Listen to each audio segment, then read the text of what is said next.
Dear friends, I'm really thrilled and honored to launch this event hosted by Jimmy and Rosalind Carter School as part of our Autumn Peace Week. And so good to see so many friends at the call. I'm calling from Rosecastle in UK. I've been attending here at Tannenbaum Peacemakers in Action and Network Retreat, and I've been facilitating here sessions about peace builders, mental health, and how to design healing center process. So nothing could be more timely for us and in this work than the topic of this conference or this webinar. So this event is part of Carter School's biannual Peace Week, and the topic of this Peace Week is Horizons of Innovation. And it's hosted by the Mary Hoch Center for Reconciliation, which was launched in 2019 to actually look into how we could make reconciliation process more transformative. And that led us into looking into a concept that our first research identified as Insider Reconcilers. And the new research that we're about to launch that we'll be presenting today, the initial ideas, is building on that idea.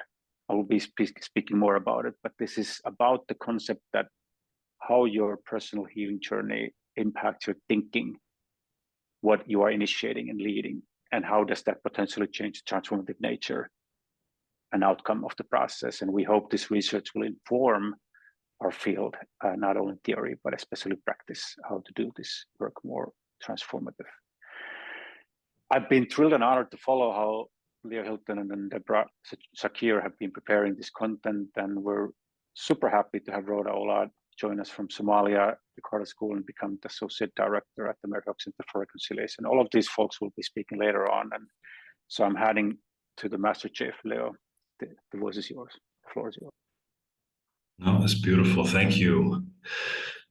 So welcome, welcome, welcome. Thank you everyone for showing up. My name is Leo Hilton.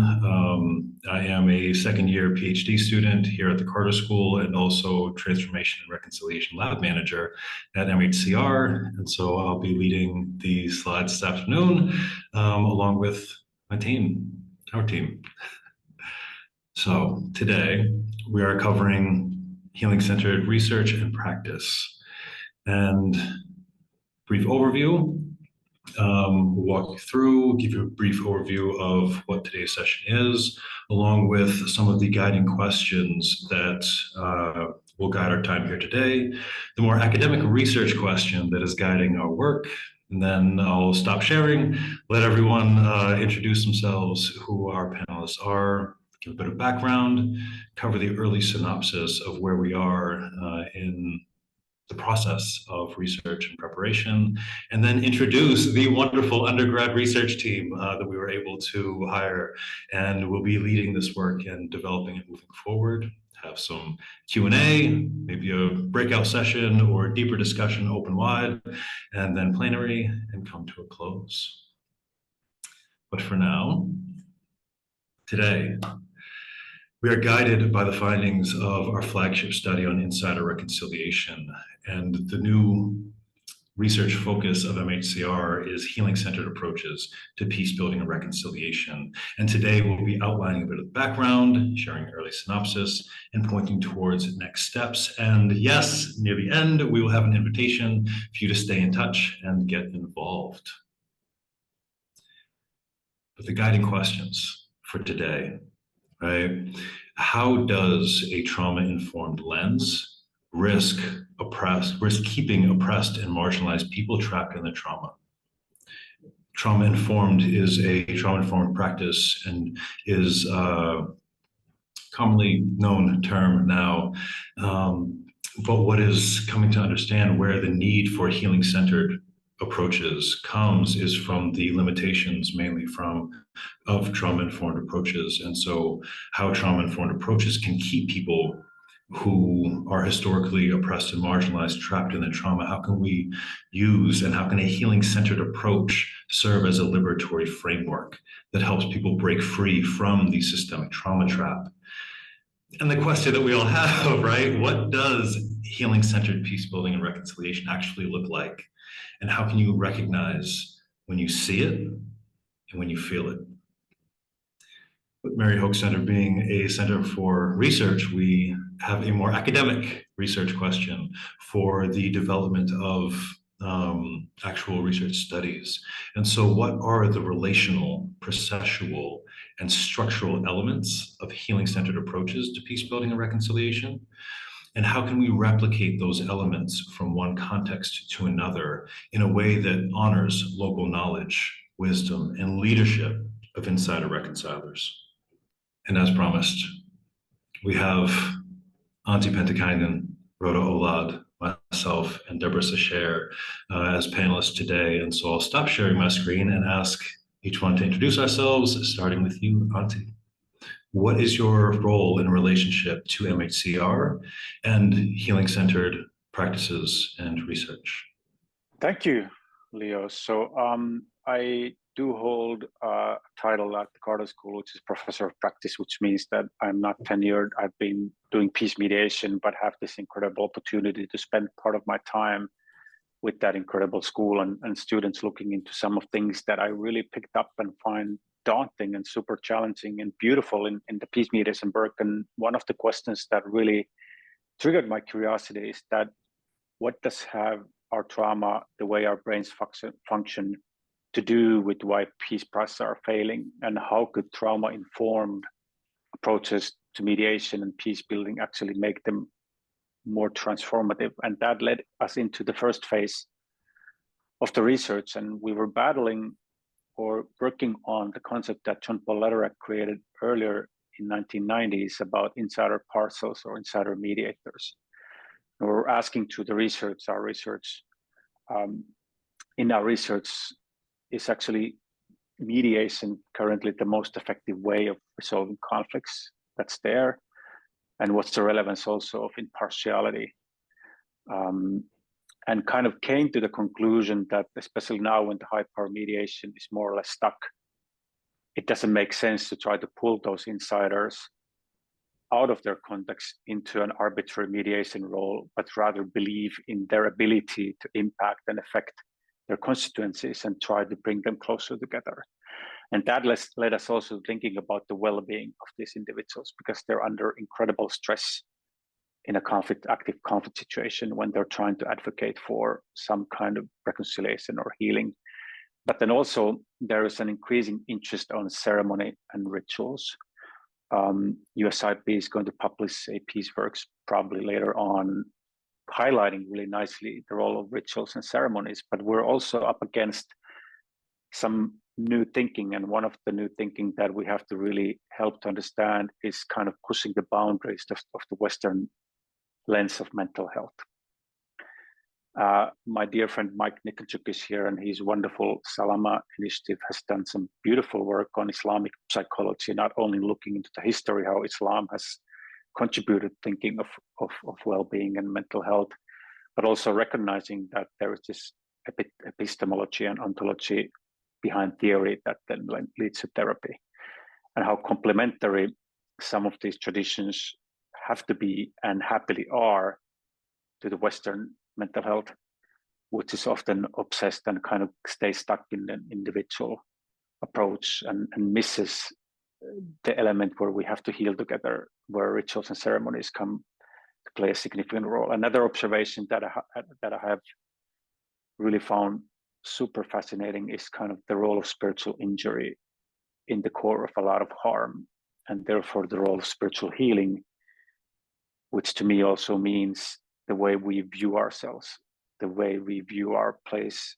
in the world and relate to others, including things that we may perceive to be invisible or not visible. So I think all of these will come later on the research. I will leave Rhoda probably to give us some context on her perspective from Somalia, and now towards her interest in being in the Carter School, to do her PhD research. But then I think Deborah and Leo will present more our initial findings and questions around the healing center process. So over to you, Rhoda. Greetings of peace, and thank you all for taking time to join this important day as we celebrate Peace Week. So before I go into details the work of Insider Reconcilers and its relevancy of peace building and mental health and trauma-informed care. I would like us to do an exercise to honor the communities today who are living in active war zone or conflict. And by honoring that, if you are comfortable, if you give me 1 minute of your time where you close your eyes and just give a mental image of what active war will look like, active conflict to you. And not only living there, but also take a time when that war stops or there is some sort of mediations or interventions to stop the war, the post-conflict, how will you feel? Getting that mental image. So go ahead. I will not take a time, that 1 minute, as I promised. Now it's 1:12. By 1:13, you can open your eyes, and I will let you know. And if you're not feeling comfortable, it's okay, you can open your eyes.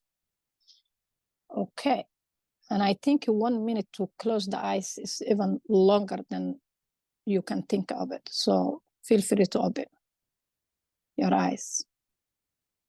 So imagine I could not, like I'm not comfortable that all of you, as you are in this room, to have that kind of mental image. And it's not something that we can understand as we are sitting in different or stay in different regions. But just think about what truly it means to the communities who live in conflict zone, or peace builders who are those regions who are trying to help people who are in conflict zone, either to facilitate these mediations or to do some sort of interventions that will be overburdened. So at the heart of our discussion question is, can we genuinely talk about peace without considering a state of mind? And we need to acknowledge how our feelings, our experiences shape our behaviors and our daily interactions.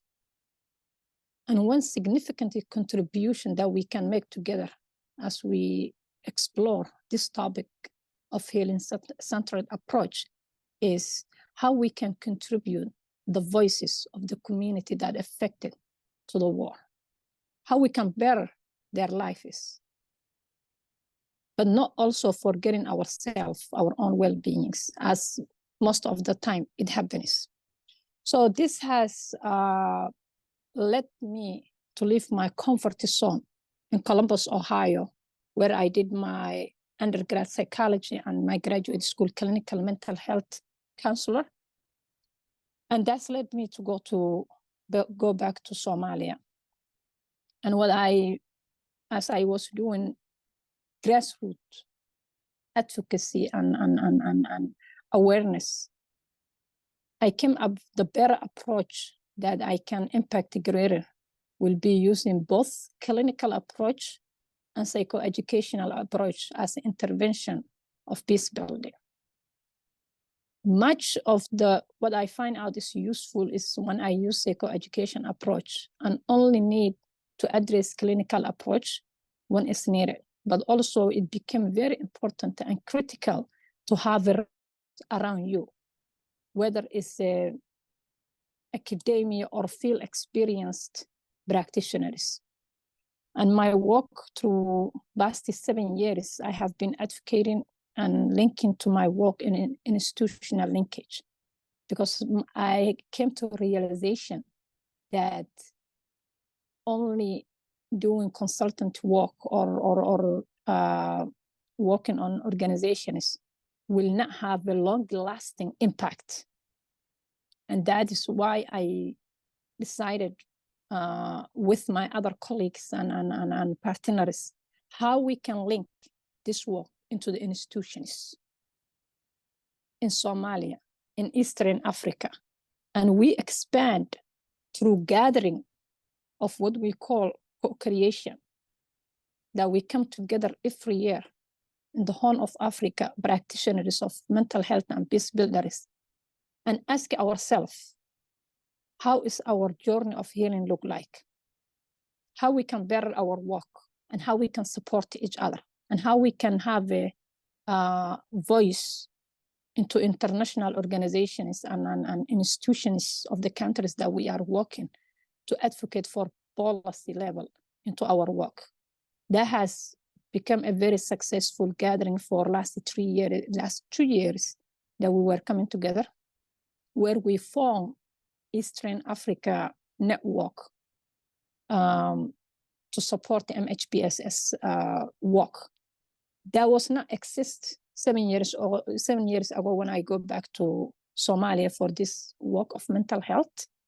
But today we have practitioners in the Horn of Africa who are engaging and bearing their work for mental health in the context of peace building. Mental health in the context of peace building, many years ago, it used to be a foreign language to many institutions. But today we can say we took a baby steps along the way, but I think to ripe the fruits of this work is not very far. And one of the success stories of my work with the institutions is launching the first psychology program in one of the universities in Somalia called Simad University. I don't know how many of you can imagine, but talking about mental health and not having students who have a background of psychology or clinical mental health or social work, I don't know where that kind of work will reach.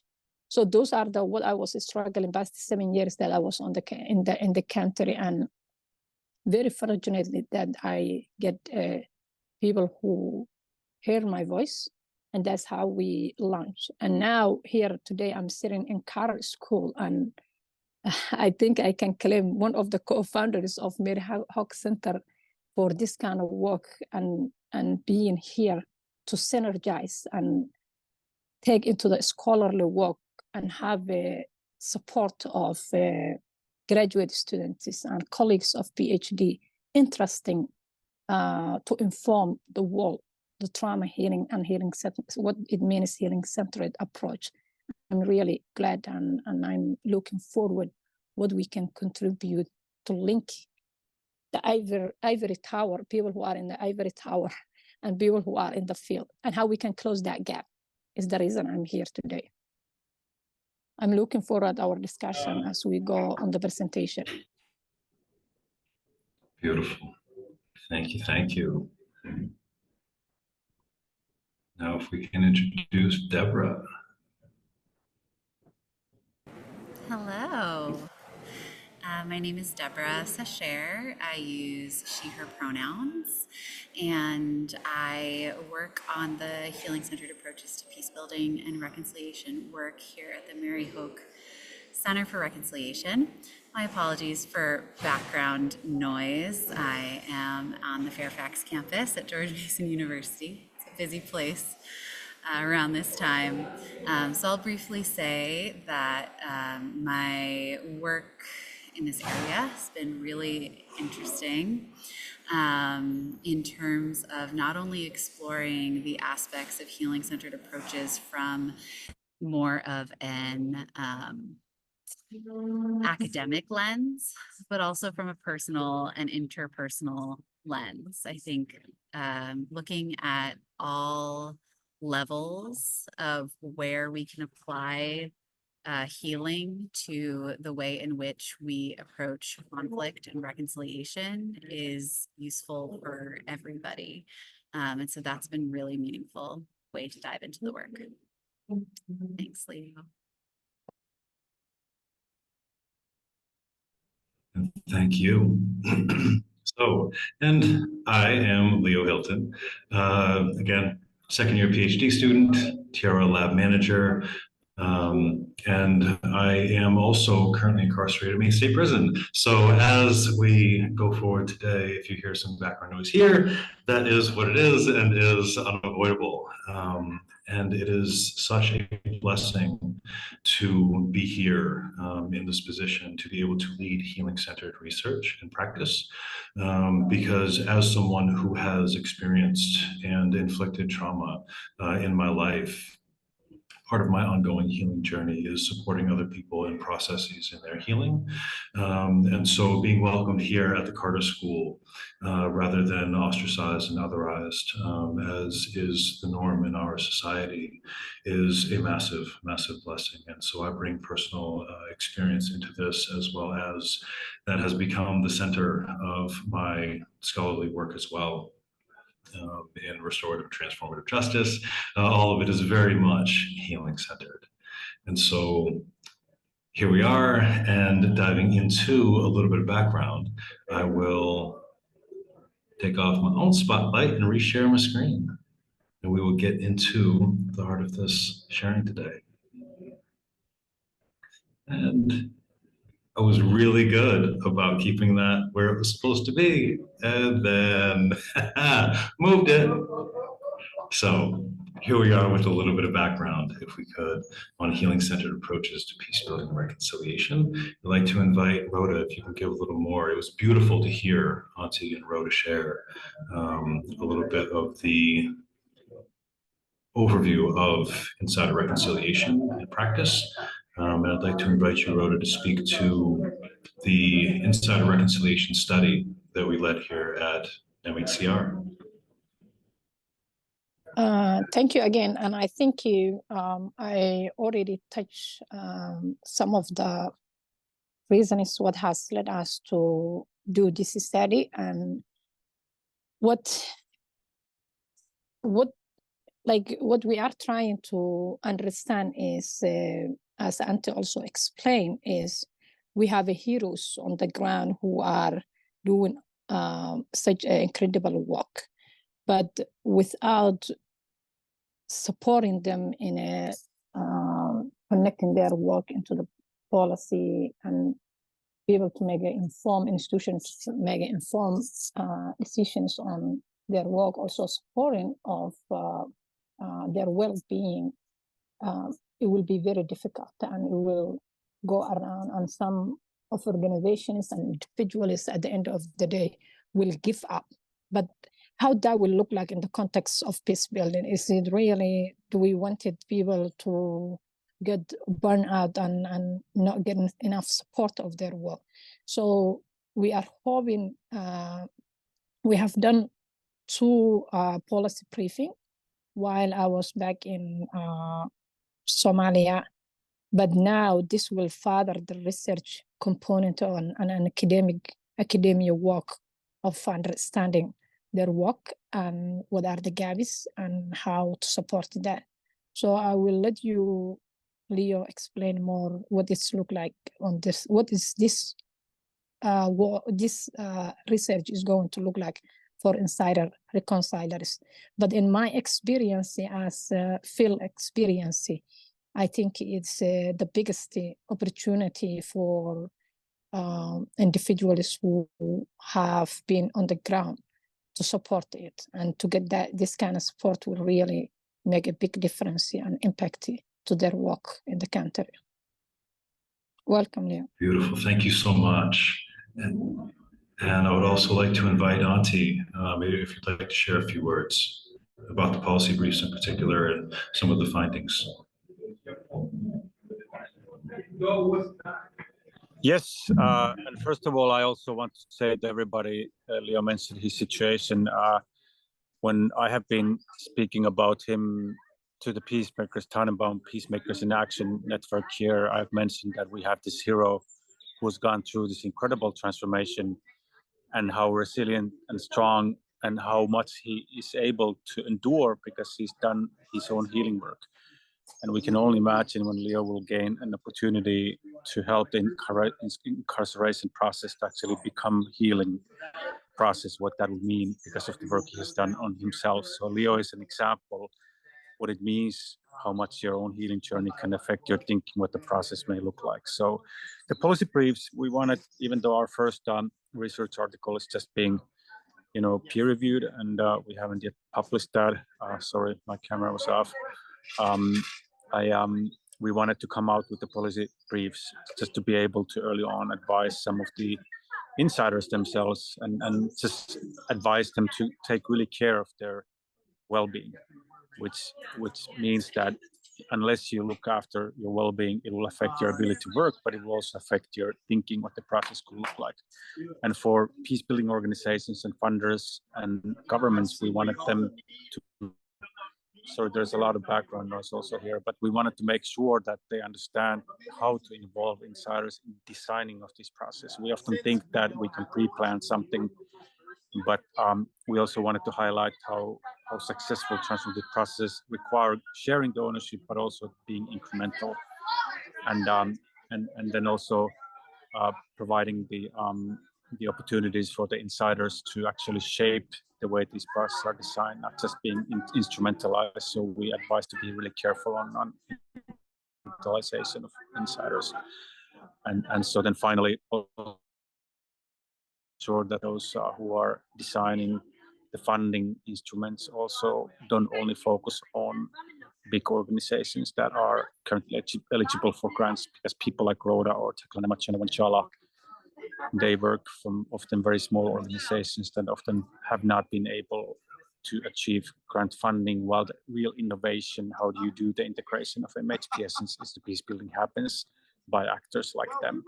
So there has to be not only the decolonizing of the aid structure, but also how do you involve and center these actors instead of big organizations, and how to support their way in you actually recognize their agency. So here are a couple we could put in the chat, or if this link works, we have that at the MHCR website. Handing over back to you, Leo. Beautiful. Thank you very much. And yeah, so as Antti said, Insider Reconcilers are people within the conflict who are deeply connected to one or more parties in conflict and support reconciliation processes before, during, and after. And so out of that came the determination that in order for systems transformation, right, so we're working towards systems change, but for real social transformation, there needs to be healing at all levels of change, intrapersonal, interpersonal, and community, leading to that systems transformation. And so that is the heart and the background that led to how Deborah and I spent our summer. Coming up with an early synopsis. And so I'd like to welcome Deborah, if you'd like to give us a bit of an overview on where we are, what we did. Sure. So we spent our summer diving into the theoretical frameworks that contribute to what we have now coined to be healing-centered approaches to peace building and reconciliation.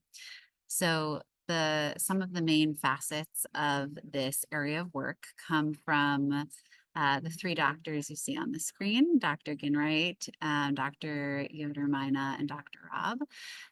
So for Dr. Ginwright's idea of healing-centered engagement, it's just becoming a bit loud. Do you want to take over, Leo? Sorry. The voice was Sure. actually fine. We didn't hear any back, so it's actually nice. Go ahead. Your voice is perfect. Well, great. Okay, then Dr. Ginwright's healing-centered engagement focused on resilience and trauma-informed care in a way that moves trauma-informed care, which is kind of a hot button topic, toward larger systems change and toward healing and more of a holistic approach to healing and really recentering healing in the process, which partners very well with Dr. Yoder-Maina's healing-centered peace building that focused really on, she had 5 facets: inclusion, customization and contextualization, breaking cycles of violence, systems thinking, and trauma-informed tools. And we utilized these 5 facets along with this idea of healing-centered engagement, while having our research supported by the idea of a wounded healer. And a wounded healer is somebody who has healed or is in the process of healing their past pain and trauma in a way that makes them able to help others through their experience of their own healing journeys and current pains and traumas. So language that Leo always uses that I really enjoy is that he is healing. We are all healing. We are in the process of healing. And it is an ongoing process. So in grounding ourselves in this theory, we were able to think through the future of what this means for the Mary Hoch Center for Reconciliation in terms of our research. And so the start of this, which we have a wonderful team who will be assisting us on, is going to be a literature review to really dive into and beyond these current main pillars of the research and really ensure that we are approaching this topic with as holistic a view as possible, and utilize our own previous data collection from the Insider Reconcilers study as a basis for applying this theory into practice, because that's what we're about here. If it stays theory, it doesn't do anyone any good. So we want to put it into practice. And with that, developing a study design for this research study that we hope to take place over the next 2, 3 or so years. MHCR, the Mary Hoch Center for Reconciliation, is just one aspect of the work that is going on here at the Carter School and at George Mason more globally. So Leo can speak a little bit further to WGFR and kind of theory, research, and practice. Beautiful, thank you. Yeah, and so at the heart of this work is the understanding that healing-centered processes are happening everywhere. Right? This, even though we may be leading this research at the moment, the practice has existed. Rhoda spoke beautifully to this fact, as did Anti, about the practice of this, coming into this work as practitioners and seeing and understanding how much like in social justice spaces here in the US, we talk about restorative justice and its indigenous roots that are unique to different areas of the world. And the same is true here of healing-centered approaches, is that they exist, right? They exist naturally and they develop organically as people heal and go through their healing journey at the intrapersonal level and interpersonal level. And they realize healing is actually possible and that the healing collectively also needs to be practiced internally and interpersonally in order to have the type of effect that we really want in our communities. Right? Because again, in academic spaces, we tend to talk about conflict as this big thing that is a monolith, but that's why there are so many different areas of research and people dive really deep, very specifically. But when we talk about conflict, conflict affects individual people. And to Rhoda's point earlier about closing our eyes and seeing to different degrees, depending on our lived experience, what do we know conflict to be? What do we know it to feel like? That's different for each of us. It's unique to each of us and to each of our communities, right? When Rhoda speaks, she sees faces and homes and communities. Auntie, the same. Deborah, the same. There's something that brings us into this work. And it tends to be really, really personal. And so, yes, we are doing the academic work. And yes, we are doing the practice that is driven by research. But there is a personal element to this that the Working Group on Forgiveness and Reconciliation here at the Carter School really highlights. Right? We have people from all over the world and multiple disciplines, from people who work within carceral facilities to people who work in abolitionist spaces to people who work in the corporate world, but experience the need for healing and forgiveness and reconciliation in their families and in their communities and in their workplaces. Right? And so we are each touched by conflict, and we are connected, whether we see or feel it or not, explicitly. We are connected, and conflict affects all of us. And so healing can also affect all of us. And that is the hopeful impact that we hope to have beyond the research and the practice, that this is the beginning, not the beginning of anything, the continuation and the uplifting of the healing-centered processes that already exist, honoring their voices, honoring their healing, and honoring their impact on the world around them. And so at this point, I would like to, so the third piece of this, right? Rhoda spoke about the co-creation workshops, and we're working towards, we have a working title on healing-centered processes for resilience. And Rhoda, you spoke to the focus of your practice and academics, but could you speak to what we would like to do a little bit through MHCR on healing-centered processes for resilience? Just very, very briefly, if you could.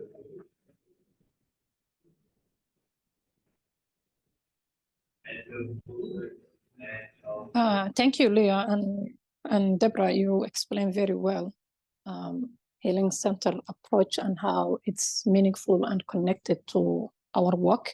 So what we are hoping, my time in MHCR is how we bring together the two different voices and produce knowledge that is connected on field practice, but also a field practice that has a grounding theoretical framework and scholarly work supported. So one of the ideas that we are discussing is not only the field people who are on the ground on the field practice, but here in US we have so many peace and conflict, very advanced, fancy degrees, which is one of them that I'm involved, right? So students and future scholars who are part of this journey, how they can add voice on the reality on the ground by experiencing what's happening, the work with Insider Reconcilers. And one of the engagements that help is not everybody, of course, who is in Carter School will have the opportunity, or maybe different reasons, but those who are interested to put their peace building practice in the lenses of mental health, can they get an opportunity, a platform where they meet, such as where we are today? And also not only joining on the work of co-creation workshop, but hosting a workshop, is trainings online, studying on the Insider Reconcilers work. And also in the future, coming up with a certificate program or courses that are in line, mothering peace building work of Insider Reconcilers, not only being connected on the theories, but also connected on the work on the field. And there is nothing wrong with just looking things into academia lenses as well, because some people end up on that path, but also those who are going to end up being scholar of professors of academia also can have at least some realities that happens on the ground. So just in a nutshell, connecting communities and connecting also people who have a different background. Also, same that applies to peace building practitioners and mental health practitioners who are completely in two different camps. One sees a clinical lenses and one sees a values trauma healing without having the background of what it means mental health.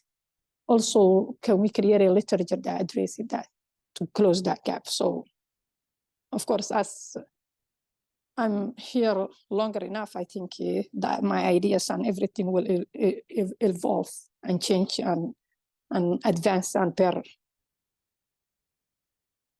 But definitely those are, and also the co-creation workshop, it's for Eastern Africa, people on mental health practitioners and peace building practitioners who are on the ground to come together, and we form that network also that doesn't have to wait the annual gathering to co-create our work, but also a network that have meetings to come together and support each other. Beautifully, beautifully said. Thank you, Rhoda. And in order to move this work forward, right, we have the literature review, we have the INREC data that we need to review again, and we have the development of study design. And we have the processes that we would like to convene. And so in order to do this and do this well, and also cultivate new peace-building leaders, we have an undergrad team. And Deborah will highlight them as they come up. If you can turn your cameras on, we have Audrey Paneha, Ava Parker, Brooks Munns, Hannah Kahn, Kenzie Zander, and Morgan Coltrane, leading our communications, healing-centered research, Insider Reconciler work, and funding and development to really show and build up a foundation for this work moving forward. And so thank you each for applying and for going through the process and for coming on board and really dedicating yourself to this. And I look forward to walking with each of you. We in leadership here at MHCR really are looking forward to walking with you in your journeys in stepping into this work in meaningful ways and really developing it out. So thank you. We'll pause there for any questions. And we're getting into the interactive section of this whole deal, so let me stop sharing.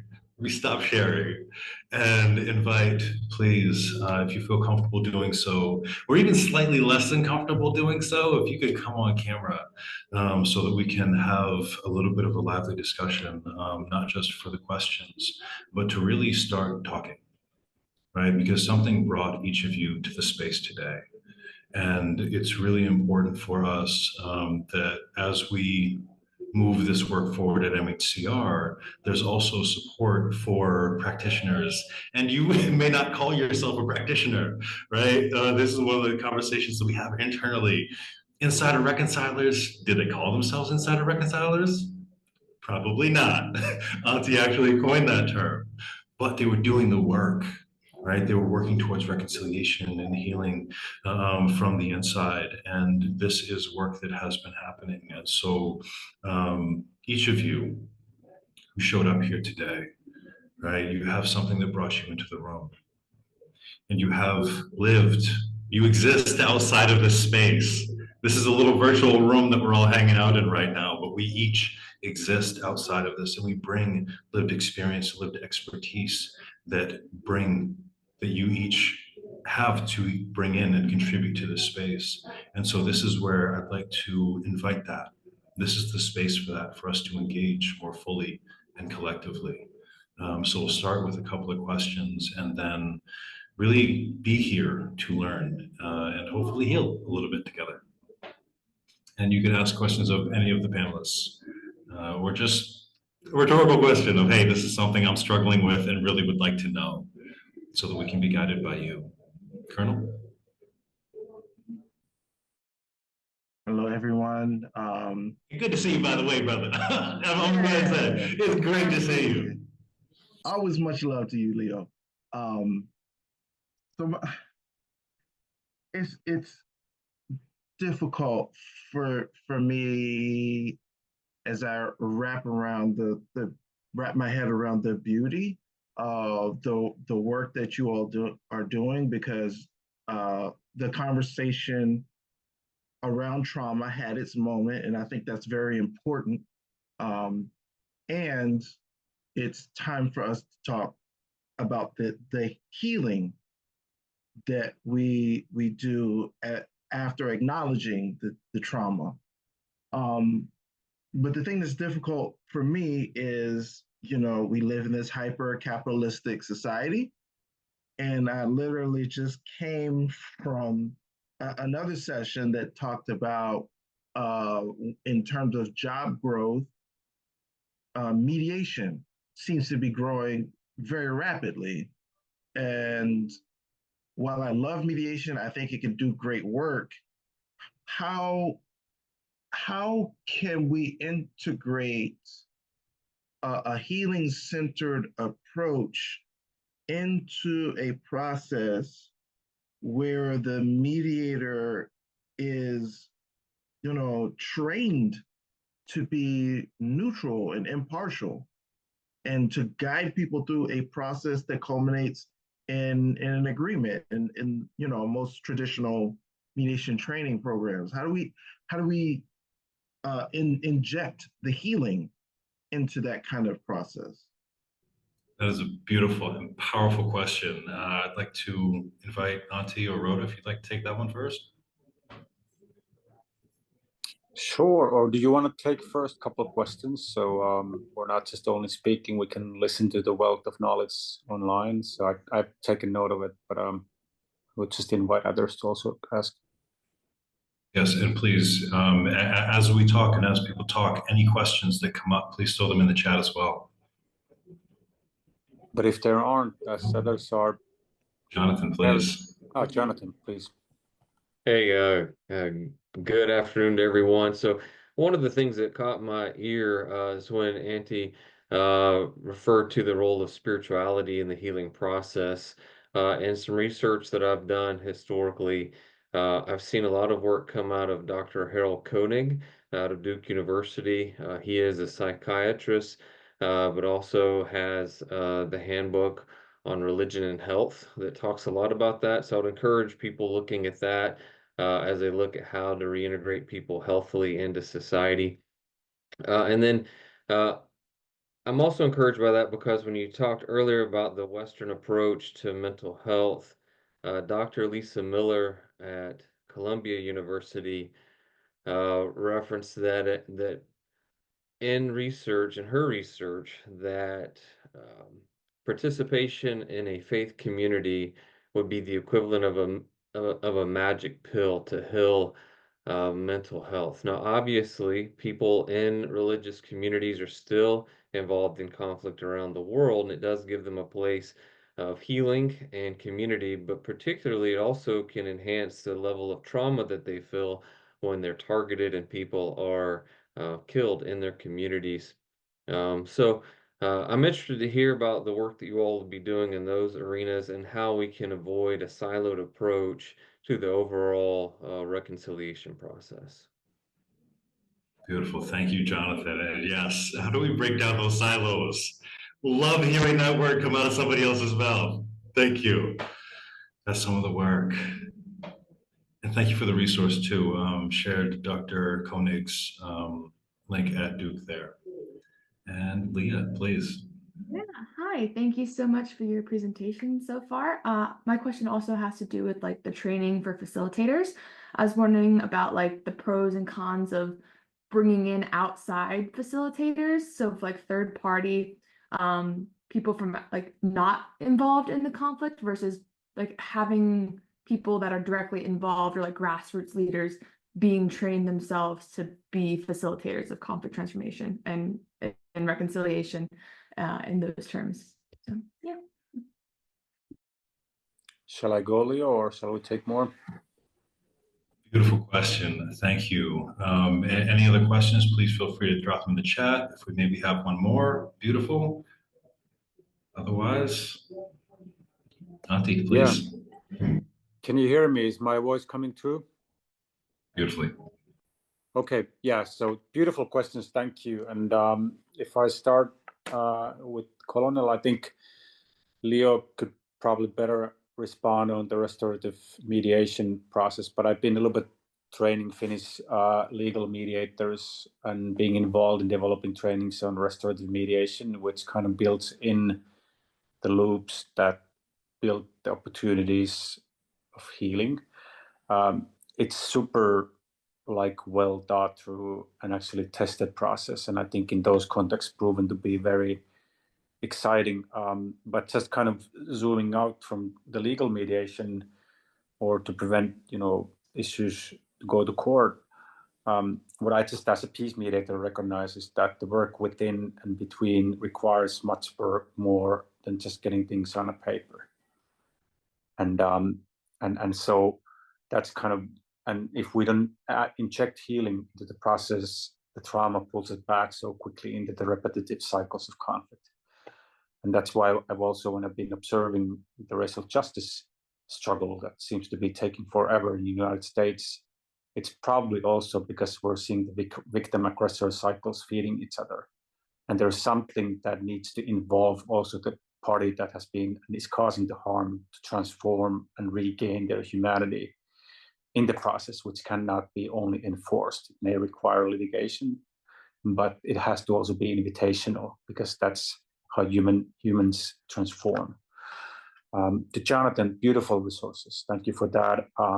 Just a comment on the religious communities. I've had huge interest on that myself, having studied theology and belonged to a group and ended up trying to connect my work and research into developing safer spiritual communities, religious communities. And I kind of suggested that the first step is just to acknowledge that we have to choose to want to be safer community. And psychoeducation is a helpful tool, because we do also see a lot of trauma playing out in religious communities where exclusion may happen, and stuff like that. Like I would say that Dana Hicks' work on dignity violations is super helpful to understand just what can play out for people who decide to be silent or whose voices are not heard within religious groups, and how exclusion from a group that you would wish to belong can result brain tissue damage that can be comparable to torture. But religious communities have a lot of beautiful elements as well in them, and I think if they choose to be safer community, there is so much that they can do to make that happen. Leah, yeah, wonderful question. And actually one of our master students, Hannah Adamson, looked into the insider-outsider phenomena, how their roles actually differentiate. And like I would just say from my personal perspective, I have been facilitator and still am facilitator. But I view it like when I'm an outsider, I view it as like a friendship type of bond where you have to commit to the process in a way that you are willing to accept that it may affect you in a way that you probably don't like. Some of these processes are so heavy and difficult, and you have to accept it. Unless you're willing to pay the price, let me put it this way, you probably should stick your nose in it and walk away when it feels bad. But like I said, the most dangerous and critical roles are played within when people start to recognize that we should actually not only advocate for violence or extinction, but try to find ways to reconnect and exist. Like finding the truth said reconciliation is interdependence, acknowledgement of interdependence, and figuring out what that means in practice, as they did in South Africa. That was probably from my end, and back to you, Leo. Before you take over, Leo, I would like to add, this is a really good question, and it's a practice-based question. In my experience, I have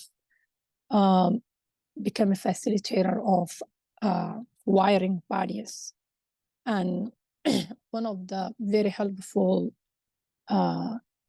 intervention is doing psychoeducation before it starts the real discussions of the mediation. So at least people will understand how trauma influences their behavior and interactions in the room with a different body that you don't want to even deal with it, or that you have a conflict, maybe active conflict sometimes, that's causing, and you're trying to mediate them. So in my experience, it has been very helpful when we do psychoeducation interventions prior of any mediation started. So it's a very critical and very important component to do those kind of settings.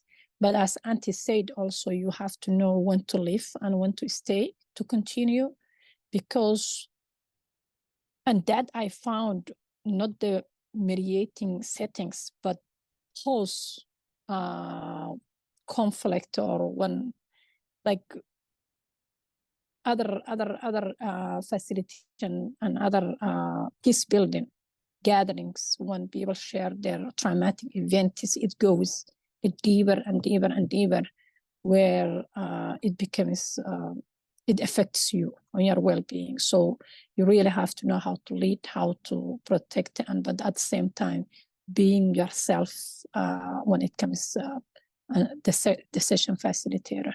So I'm writing a practical guidebook as part of my work here, where I want to reflect into deeper those experiences and use the examples of my work. And also, all of you, if you are in a career school, if you can come on Arlington, I'll leave my email. Just shoot me an email if you want to have a follow-up discussion on my field experience.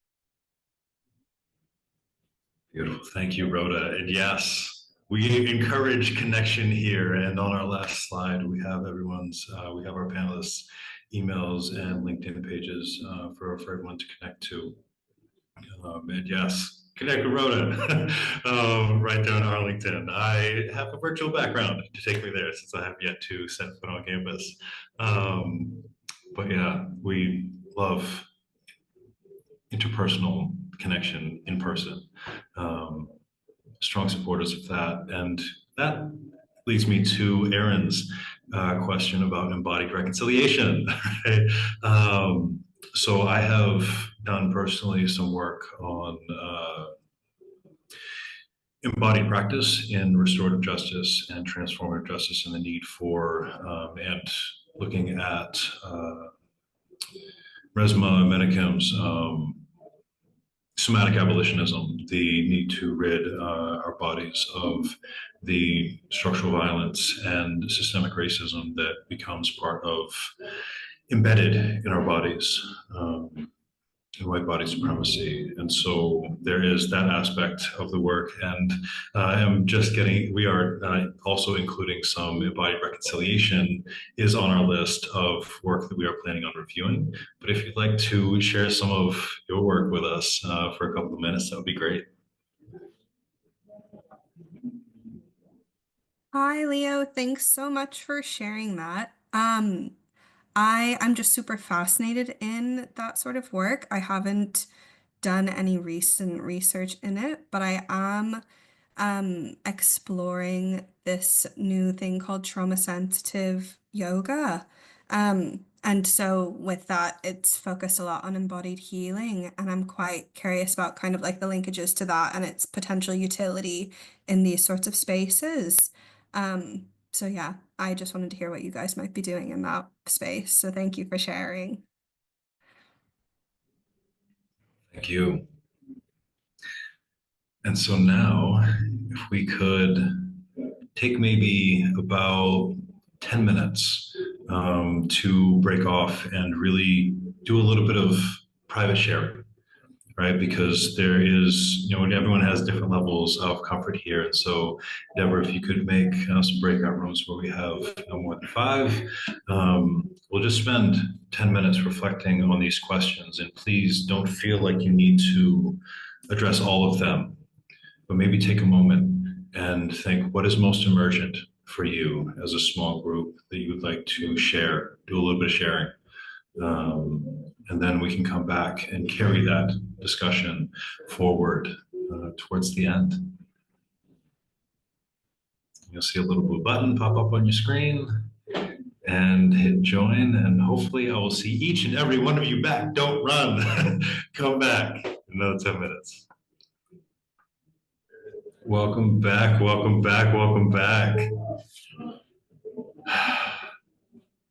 Do I see smiling faces? I think I see smiling faces. Feels like a win to me. Good. Hopefully that was a pleasant experience for you, and not just pleasant, but rich and meaningful. And may that conversation spill out over into this room, because this is a bowl, a container ready for your learnings and your sharings. But if you share anything that someone else shared, please just share the lesson and protect the teacher.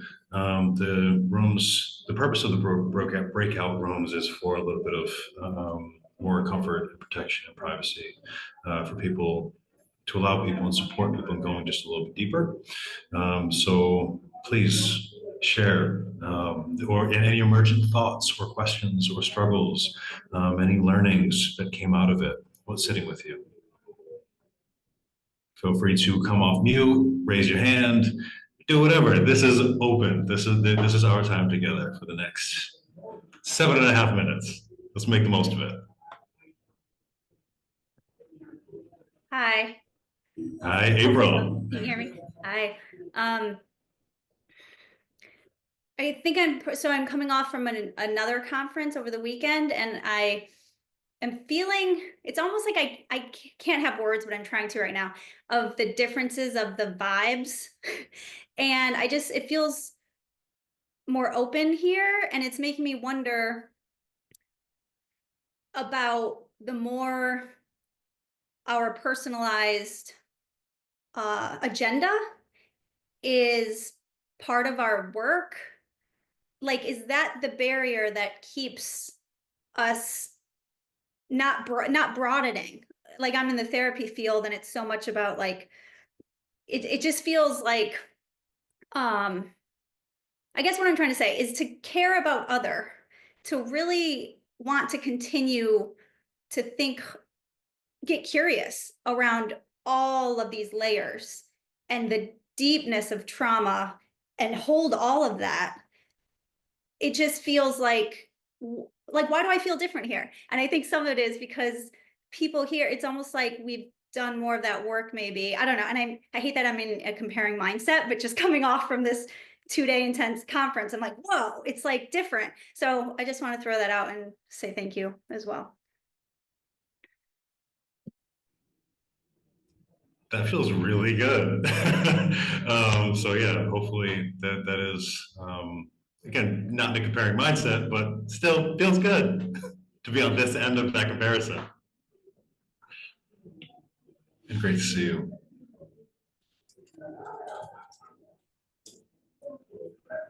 Any other reflections, thoughts, curiosities, wonders, doubts, disagreeances? All of it is welcome. Leo, I'll only speak if someone else doesn't, but I got an observation that I'd like to share if there's space. Please do. You may be a panelist, but you're also a participant. Yeah, so I just want to say that the peacemakers I've been with for the last 5 days are like some of the most recognized and awarded, like the Imam and a pastor from Nigeria. And I've been here leading, probably for the first time, discussion about well-being and trauma, and also design of this process. And it's just magic. Like, they're so hungry. So if you choose to come into this field, I can just assure you, there'll be so much magic to share and beauty to share. And people are struggling. They're putting so much in this work that if you have chances to help them to carry that load and heal also themselves, that is so welcome. And just one of the participants was imagining creating mental health clinics across the boundaries, the front lines in Syria, having people across those boundaries together study would make sense, and through that build some kind of fabric of trust that could probably bring it back from the mayhem. So in terms of programming, there is so much also that it can offer. So just wanted that word of encouragement for all of us who are interested in it. Thank you, Auntie. And to you, Abante. Missed you all summer. Oh, missed you all. So good to be back in this space, and really, really very inspired by the presentation and very excited for the project, the research project. I have a struggle because we are trying to do similar work in Assam, and we're trying to start these healing circles in the prisons. And something that you said, Leo, made so much sense. I felt I was the somatic person, but while designing the process, I had completely suspended that knowledge. And it's your encouragement again that I'm rethinking that we need to have processes which look at embodied practice while we're doing this work. So my curiosity is, we're just starting out, obviously no experts in the field, no theoretical foundations in doing this work. So how could we work together? Is there scope of some exchange, collaboration, and space for sharing learning? It's so wonderful that you would ask. That's precisely what Rhoda is going to be leading up for us, is the co-creation of that space for practitioners. And again, we use practitioner rather loosely sometimes. So you don't need to be professional. You don't need to have the title to be welcome in that space as a healing center practitioner. And so we're going to be transitioning here to a close here in a minute, where you'll be invited to sign up for our newsletter, get in touch, reach out to let us know that you're interested, and we will make sure to reach out as things develop and as we start working towards co-creating these spaces. Thank you. Thank you. And I think we have time for one more comment, question, concern, anything. Leah. Something. So when I had my original question earlier about like inside, outside, and then Professor Pentakainen had let me know like the phrase like be ready to accept like the consequences of getting so involved in like heavy conflicts, made me think of like the idea of mindfulness in healing center practice, and that's something I would like to incorporate more in just my daily life and in my research as well. And just this is a lot of heavy stuff. I'm a grad student right now, so like a lot of heavy stuff that I'm reading about, and just being mindful of just taking care of myself so that I am able to hopefully one day help others with their own trauma healing journeys. So are you saying that you are working to heal into a wounded healer? Is that what we're talking about right now? just to kind of be like able to process these things in a way that is not harmful to like taking on other people's traumas. I think I read like something about like the idea of chosen trauma and all that, and like how you can take on other people's traumas as your own, and that's a very harmful mindset to have, especially when you're trying to be active in the field of like conflict transformation and peace and trauma healing, stuff like that. So beautiful. Thank you, thank you, thank you, and thank you each for showing up and staying through. I'll do one final last share while Deborah puts the links in the chat. Please stay in touch, connect with us officially on LinkedIn, reach out to us individually via email or LinkedIn, check out our website, sign up for our newsletter. Please get in touch, stay in touch, and center healing in your life. You and everyone around you will benefit in really, really mighty ways, gradually and over time. But healing itself can be a very messy process. So please understand that this is not a panacea. It's not a one-shot deal. Healing is a lifelong journey, as Deborah mentioned earlier.